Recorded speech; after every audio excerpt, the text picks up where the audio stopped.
So imagine that you're doing the elevator pitch, but the elevator is falling. What's your process to get through the fluff? I mean, to understand who you're talking to and what's important to them. They want to make a lot of money, and they want to understand what the problem is in a way that grabs their attention. So you have to know what they're looking for in order to know if that can grab their attention. So I think that's basically the key idea. And the other thing is what I said about showing up with confidence, because that's the baseline you need to have in order for them to want to listen to you.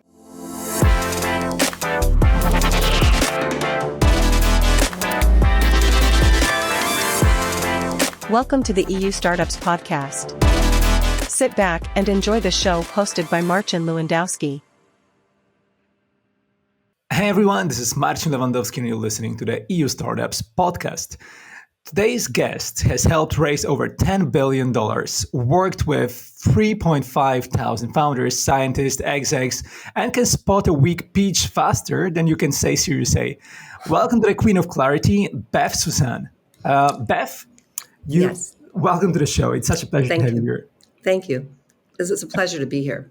Amazing. Beth, so you've coached over 3,500 founders, if I'm not mistaken. What's the number one mistake they keep making in their pitch? Well, first of all, it's about 3,950 by now. Nice. So I'd say that they need to realize that attention is the only currency that matters. But it's what specific type of attention should they give, which means they need to know the investor. They need to understand the motivation of the investor. So if they don't understand the motivation of the investor, the type of attention they're trying to get could be wrong. So if they understand and know the audience they're talking to, what's important to them, what matters to them, then they can structure their opening in a way that grabs the attention that they need. I like that. Beth, most founders start their pitch with, the problem or the product. Where should they start to win the attention? The idea of the problem and the solution, et cetera, the template that you have, there's 10 or 11 different categories. That's correct. But what you need to give 30 seconds of a story. They call it a story, but it's just framing the problem in a way that'll stand out for the investor, because and then after that, they can go into and describe the problem, but they need to have the numbers and the research that proves that there's a problem. So if you start, you should think about talking about your problem. If your team has exited before, then you talk about what's the next problem you want to solve for. If you have a personal story, then you can talk about that in terms of why you've decided to address this problem. So you have to think of something that's going to capture their attention. Mm-hmm. Makes perfect sense. Deb, what's one part of the pitch where, everyone loses the room and how do you fix it? So there's not only one part where everyone would lose a pitch, but there's one thing that'll make you lose the pitch if you don't show up physically overconfident. And I don't mean bragging. I'm not talking about being bragging or arrogant, but you have to act as if you believe in yourself and what you're talking about. Yeah. So if you show up and your body posture and the type of language you're using is not really overconfident, they discount you. There was research that was done in 2018. They studied 200 investors in the U.S. and they found that if you're overconfident, you have a 58% better chance of getting the money. Yeah. And if you're hesitant with what you're describing, if you use a lot of whatever, and your voice tone doesn't sound confident, your body language doesn't stand up and act as if you know that you're the right person at the right time, talking about the right thing to the right people. That's the mental preparation you need to have in order to show up. If you have that mental preparation, you are totally in charge of your presentation, and the investors like you and get it. If you don't have that sort of delivery, then they can see it the minute you walk up, and all of that influences their reaction more than most startup founders realize, much more. Beth, it makes perfect sense. But there's like a thin line between confidence and cockiness, right? That you gotta you've got to be careful not to cross. Yeah. So Marcin, the thing is that I've been in Europe the last 13 years, and I'm from Silicon Valley originally, and I've coached all these thousands of startups across all technologies. And in Europe, the issue isn't being too cocky; it's being too modest. Yeah. When I work in California and Silicon Valley, then that's an issue. That can be an issue about being too cocky. But here in Europe, that's generally not the problem. Okay. Got it.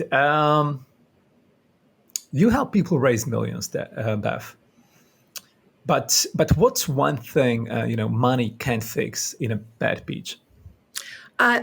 It's your delivery, basically. You can have the right numbers, you can have the right data, you can have the right team, but if you deliver it in a way that doesn't convince them that you can execute, then you have to be able to execute. That's one thing. The other thing is if you don't have any experience or research, or you're not prepared to explain how you can scale. So you have to. That's another thing that can really sink you right away. Mm-hmm.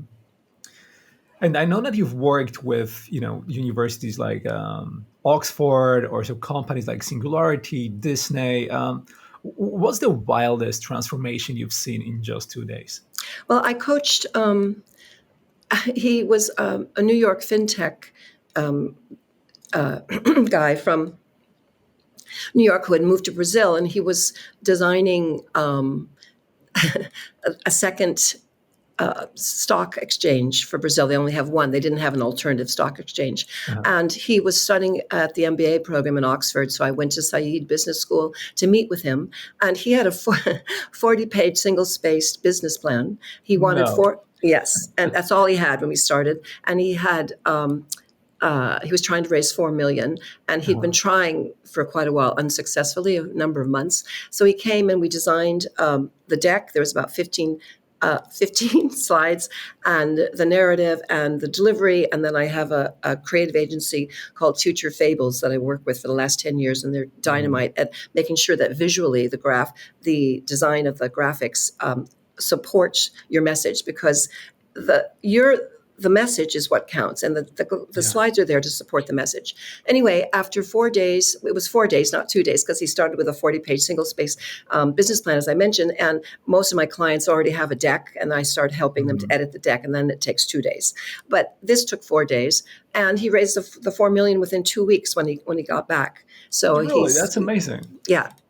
Yeah, that's so cool. Is business plan even a thing anymore? I mean, like 40 pages of like how you who's gonna go through it? I think like most investors don't even go through like 15 slides decks, all of them, like all the pages. So like this is hard, I guess. I remember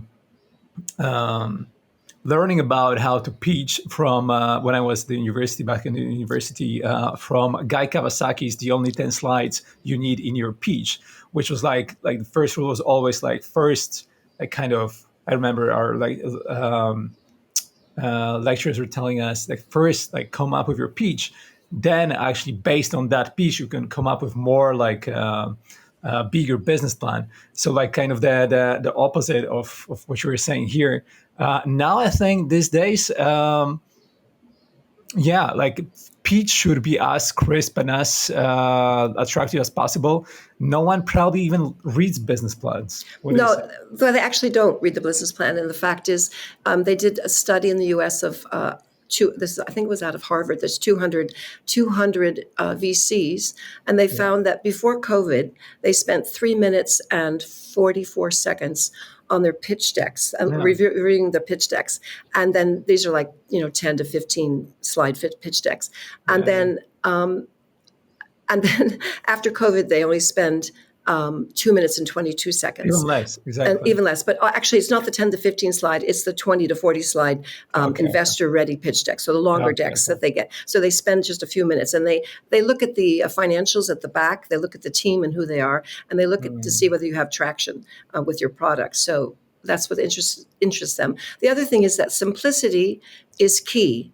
less is more, but it has to Yeah. be, and it's very difficult to achieve the simplicity that you need to, because Mm. most of my clients or the founders, or I work with research scientists who are pitching for public money also, and for entrepreneurs and corporate Mhm. venture funds, and I also work with VC funds who are raising their next fund, and it's very difficult when you're so close to it to understand what to surface and what's not important, what to highlight, what's not important. Mhm. So what I help them do basically is to identify what to say, what not to say, and how to say it quickly. Yeah, makes perfect sense. You know what?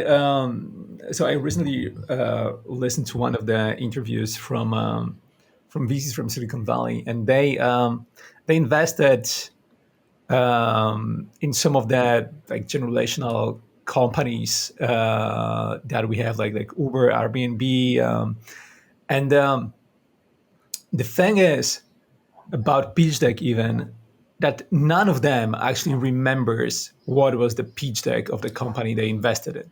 Like it's all about the people. It's all about That's this right. person that they invest in. Like Right. no one really cares about stop the pitch decks even. Like just prepare yourself and tell the story. Like you are actually the pitch deck. Right. That's Yeah. true. That's true.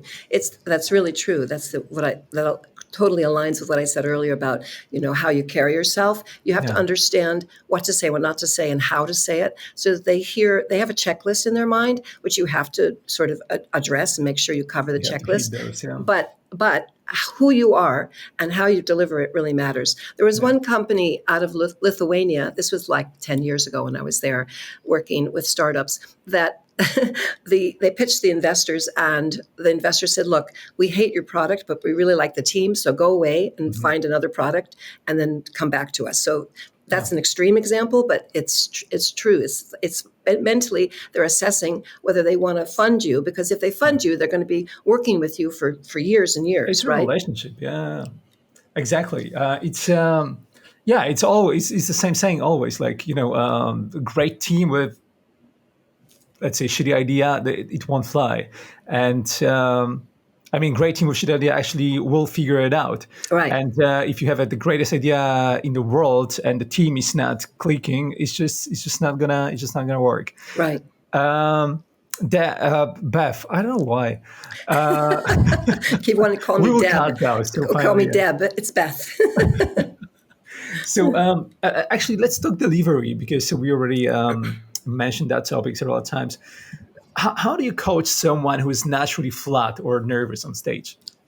A couple things. I have a technique that I teach all my clients, all my startups, that Uh-huh. has worked enormously, and that's a breathing technique. About, you think the word so, and you breathe in through your nose and think the word so, and you breathe out through your mouth and you think the word hum, HUM, lots of M's. Mhm. And what that does is it pulls your energy back in. So when you pitch, you're nervous, right? Or Mhm. not everybody, but many people get nervous, and because there's a lot at stake, and your energy is out, sort of worried about other people and whether you're going to do a good job or fail or whatever. And so the so-hum breathing gets you grounded and pulls your energy back in, so your energy is available to yourself. That's the first thing. And the Yeah. second thing is I then have you think of a time in your life when you've struggled terribly, but have come to an enormously successful outcome.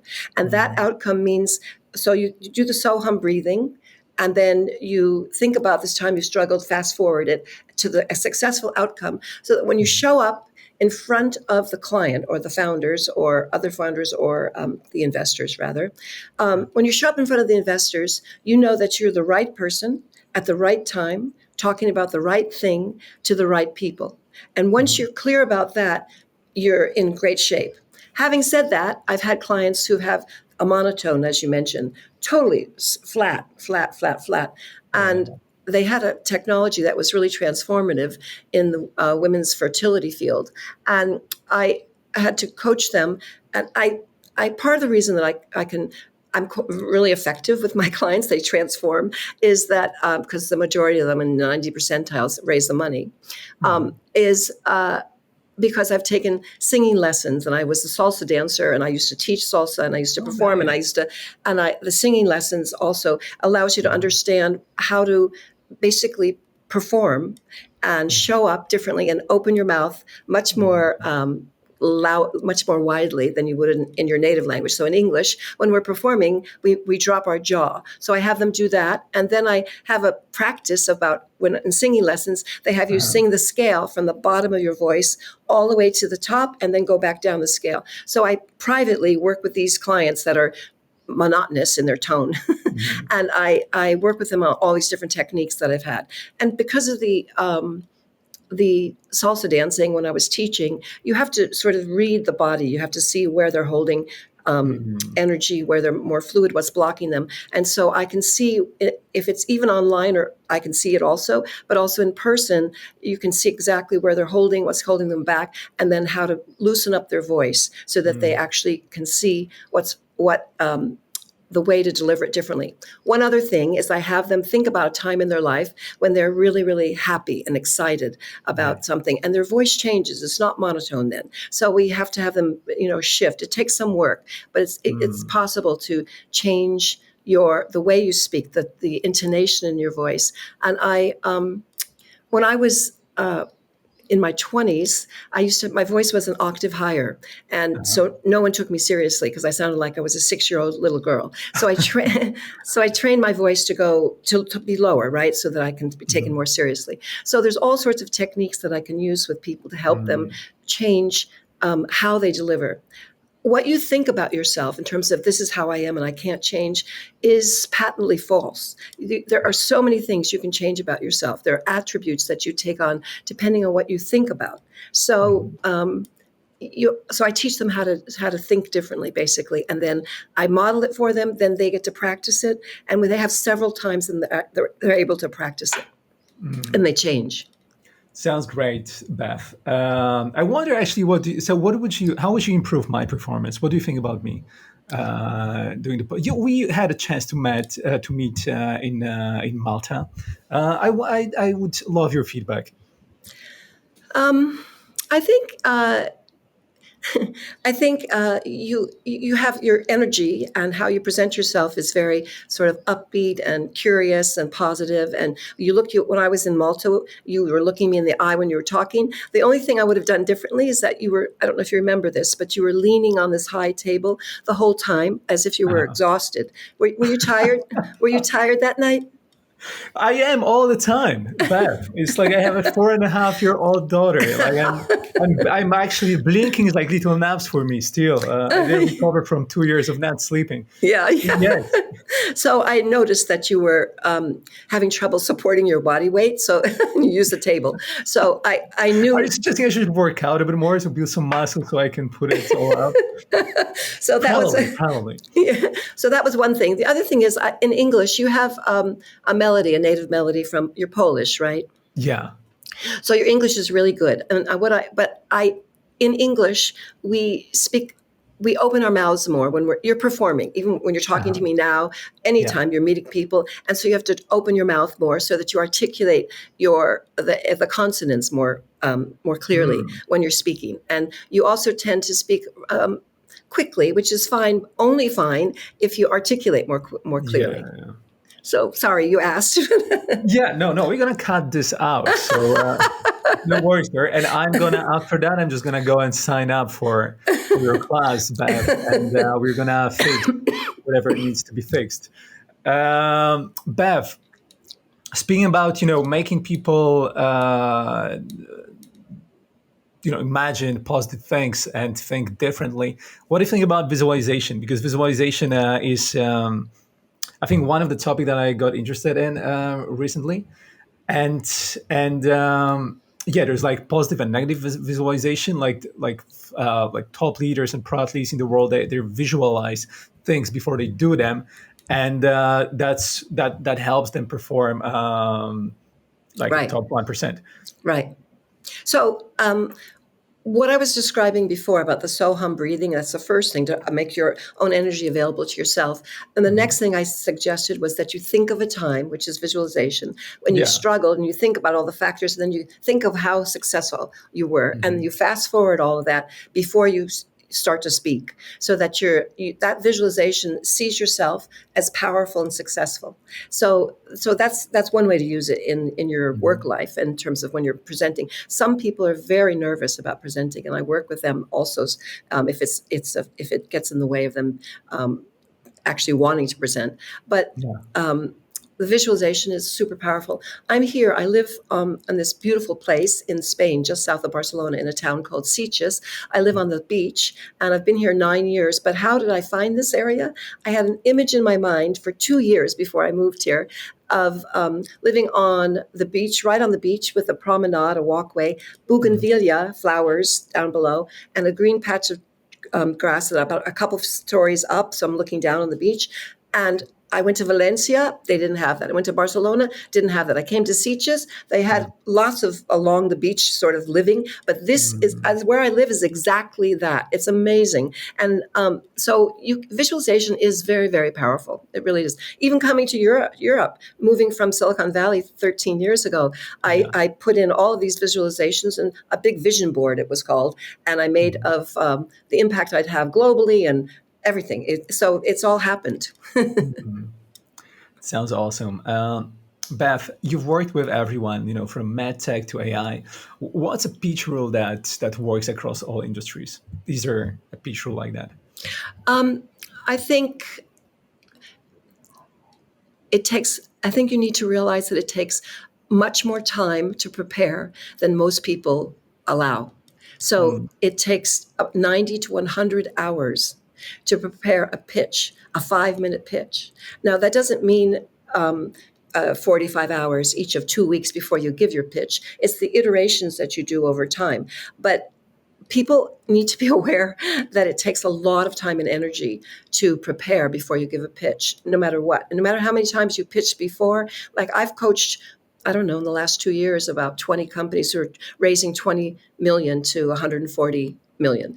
And they've raised 37 million, 50 million before, but they still took me 13 hours of my time working with them, 13 hours of my time working with them to get their pitch in shape, to raise the next round. And that's 13 hours of my time. So they gave many more hours than that in order to get ready. Nice. That was some loud church bell. I think that's a sign for us to. That's my phone. Yeah. Sorry. So, Beth, you bring clarity, right, to founders trying to pitch or like any other people. What's your personal process to cut through the fluff? I think. And what do you mean by fluff? Fluff, I mean, to make it. Well, that's a good question. To like your goal as a founder when you pitch is to capture interest of the investor, and in order to do that, you have to be, and you have like really little time to do that. Oftentimes, I don't know, it's even like 1 minute. That they call it the elevator pitch, right? And so imagine that you're doing the elevator pitch, but the elevator is falling. What's your process to cut through the fluff? It's what I said earlier, I believe, Marcin. I think that you need to understand who you're talking to and what's important to them. They want to make a lot of money, and they want to understand what the problem is in a way that grabs their attention. So you have to, and you have to know what they're looking for in order to know if that can grab their attention. So I think that's basically the key idea. And the other thing is what I said about showing up with confidence, because that's the baseline you need to have in order for them to want to listen to you. The body language we already talked about as well. What are founders unknowingly, doing that's kind of killing their credibility? Are they leaning to the table, like not able to hold their body? They aren't sitting down; they're standing up when they're pitching. Usually, right. Not always. I've pitched some of the EIT funds, so the EIT for public money. They have 4 was like 8 different EIT KICs, are called knowledge and innovation communities here in Europe, that address some of the global challenges for Europe and the world. And their teams, I've coached them for 450 million, like for all 4 teams each, and they all won. But they have to sit down when they pitch the five people who are being interviewed. And they have 10 minutes to get that money, plus 55 minutes of questions. So one of the things I do is work on all the Q&A, like what are the risks associated with your technology in your company. But to cut through the fluff, is that the question then? I have to go back to make sure I remember. That was kind of. I mean, that was the previous question. The one that I ask you now is like the one thing about the body language that founders kind of that the mistake that they make that kills their credibility immediately. So one thing is not making eye contact and not standing up straight.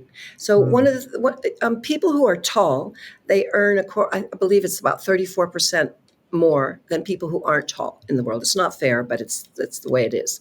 And even if you're short or medium sized, you have to act as if you're tall. You have to stand up straight. You have to look your audience in the eye. If it's online, you have to act as if you can see someone right in front of you and you're talking to them. Yeah. And and the thing to realize in person is that when you're speaking, you are not talking to like 1 out of 300 people, because there was like 300 people in the audience in Malta when I was talking. They're hearing you as if you're having a one-to-one conversation with each and every one of them. So that means that you have to hold your eye contact as if you're talking to someone who's sitting next to you in the room, which means that you hold eye contact with somebody in the audience for 1 or 2 seconds, and then you look to someone else 1 or 2 seconds, as if you're having that one-on-one space right there. So the body language, your eye contact, I think that really matters. And then how you use your voice. How you use your voice takes up, it's Dr. Albert Mehrabian at UCLA did research to see how people absorb presentations, Marcin. And he found that 38% of how you absorb your presentation is how you use your voice, 55% is your body language, and only 7% is the actual message. Now that is only true if your voice tone and body language are not aligned with the message. So if your body language says I'm nervous, I'm hesitant or whatever, you're not looking people in the eye, the voice tone is very flat or monotone, you're not going to get the money because it's conveying the wrong things, no matter what your data is like. So you have to have all of that together. So what I tell my clients, it's important to develop the deck, the flow, so you've got everything in there.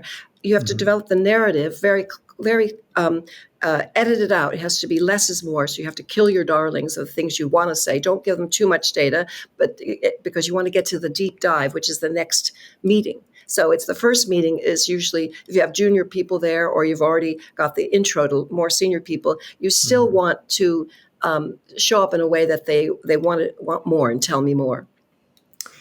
Yeah. So basically, what you're saying, that Beth, is that every founder should go and get singing class.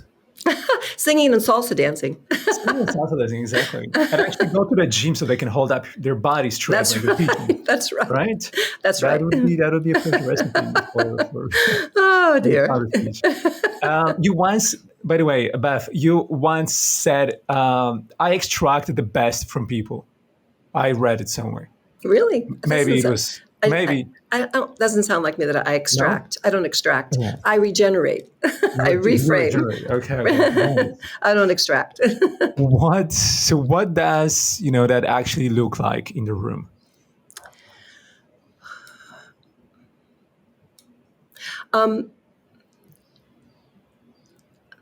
I believe giving direct feedback is important, and I'm extremely direct about what's working, what's not working, and why.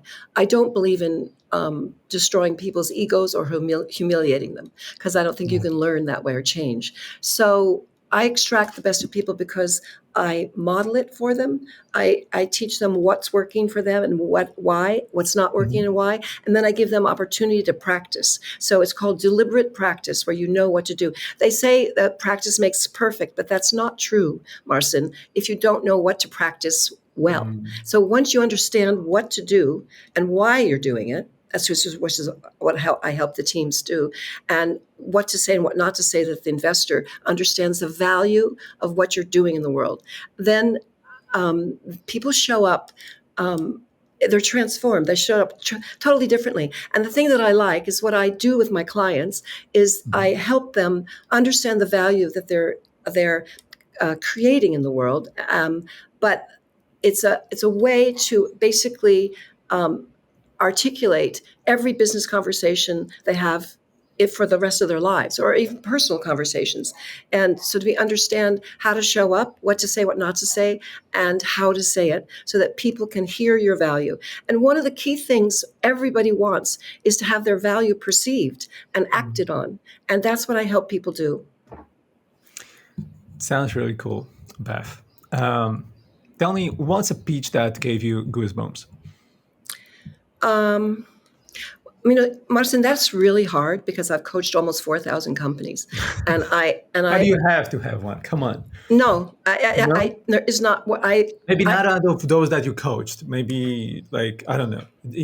Out of those I've coached, I've gotten good. I remember I can see myself getting super excited time after time after time after time, saying, "Oh my God, this is going to transform the world." But I can't give you the name of one because there's too many. Sorry. No worries there. Let's move on then. If you had, just 30 seconds to rewire a founder's mindset before their big VC meeting, what would you say? I would say what I said earlier. It's that you need to remember that you're the right person at the right time, talking about the right thing to the right people. That you have to, that's in your mind. And then I would teach them to do the so-hum breathing in 30 seconds so that they can sort of gather their energy back. And the thing about it is, after you do so-hum breathing, you want to expand your energy for that struggle to the success, so that you can embrace energetically, you can embrace everybody in the room, so that they see that you show up and that they know that you're the right person at the right time, talking about the right thing to them. Sounds good. Sounds nice, Beth. Okay, now it's time for a game that you didn't want to play with me, but we're still going to play. I usually play this game at the end of the conversation with my guests, and it's kind of rapid fire questions and quick questions, quick answers. But in your case, we can extend the answers and make them a bit longer because you're a special guest here on the podcast. And we love you, Beth. You're the best. So here you go. Here we go, actually. Worst opening line in a pitch? Worst opening line in a pitch. I don't know why I'm up here. Okay. Actually, that could be a good opening line. Would anyone open like that? No, but that could be a good. Could be a good one. Actually, that would be very good because it would make people say. People stand up and say what, and they'd listen to you. So So that's the opposite of what you. That's the best opening line in the pitch, actually. Yeah, that could be a very good one, actually. So yeah. Okay, nice. That's nice answer to this question. One slide most founders should delete from their pitch deck. Should delete. If they have a lot of too much technical, then they can take out some of the technical. Okay. If you're doing biotech, you need your clinical data to be in there. But yeah, that would be one. Too much technical information. Best advice you've ever received, either pitch related or in life generally? Focus on one thing. If you are scattered, if your technology can do lots of different things for lots of different people, you have to just focus on the one thing you're focusing your initial target market focus, and then you can add in the other sort of markets you're expanding to later. Don't throw everything at them at once. They'll absorb nothing. Nice. I like this one. Worst advice you've ever received? Don't move to Europe. And I moved to Europe, even though nice. I was given that advice. I said, I'm going. Okay, sounds good. No, it doesn't sound that bad. Come on, don't move to Europe. Yeah, that's a bad advice. Come on, who didn't like to move to Europe, Beth? You love it here, right? My brother didn't want me to move. That's your brother, but he loves you. He wanted you to be close to him back in the US. That's why. Yeah, back in California. Yeah. Yeah, exactly. No, he was Okay. just frightened. It's like I moved Mm, myself from Silicon Valley over to Europe. I didn't really know very many people here, mm, almost no one. I started off sort of cold, and I just built my business up. yeah. It built really quickly, actually. And so Okay. I didn't have a plan B. I just came, and I was going to make it work, and it worked. Nice. Sounds awesome. I like the story. And also, like, come on, he's your brother. He's been protective and stuff. Like, I can understand this bad advice given to you. So he's off the hook now. Pitch cliche that needs to go. Pitch cliche. Yeah. Like, give me some examples of what you think a pitch cliche is. Something that, like everyone says, everyone believes it's true, but you think it's total bullshit when it comes to pitching. Uh, I mean, if people tell you to make sure you get in as much as possible about your data, that's false. I mean, it's like Okay. the less is more idea. People show up and they tend to talk way too much about the technology. Even if in AI, I coach a group of AI companies out of Germany, I think, Mhm. and of faculty, PhDs, and accelerators. You can't bury people in too much information. You have to understand which information to put in so that you have the follow-on conversation. So I think it's the data thing. Okay. Bev, this is going to be the last one. Give us Bev in 5 words. I know you love this game. Let me see.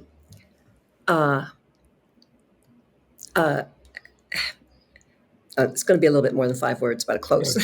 Okay. Help founders raise funds and get what they desire and deserve very quickly. That's what I Nice. do. I like it. Everyone, give it up for Bev. Thank you so much for joining me on the show today. It's been such a pleasure to have Thank the you. conversation with you. And after meeting you in Malta, I've been loving it. I hope you had fun as well. I think Yes. that the audience will love it, and it's going to be very useful for early stage founders who actually want to, perfect their pitch. Um, yeah, thank you so much, Beth, Thank and I you. hope to Thank you see for having you. me. It's been a pleasure. Yeah. Take care, Awesome. Martin.